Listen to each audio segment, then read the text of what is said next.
పింఛం విప్పినది వెలిగి మళ్ళీ తొలకరి జల్లుల మేఘం మళ్ళీ అలజడి హృదయం మాడిన కూచిపోడి రంగుల దిద్దిన బొమ్మకు మళ్ళీ కవితలు వద్దిన పుస్తక మళ్ళీ సంతోషంలో ముద్దుగా ఈయమ్మాడి ఆరారో ఋతువుల అందం ఒకటిగా కలిపి వింతలు ఏడు పక్కకు జరిపే కొత్తగా పుంతలు తొక్కెను ఈయల విందం అమ్మమ్మ తాండవమాడే కృష్ణుడి నుండి వేణువు గానం తీయగ పండి రాధకు ప్రాణం ఉప్పొంగే ఆనందం.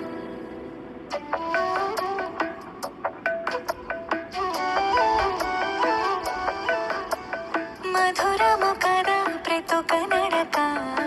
నీతో కలిసేలా తరగని కథ మనదే కనుక మనసు మురిసి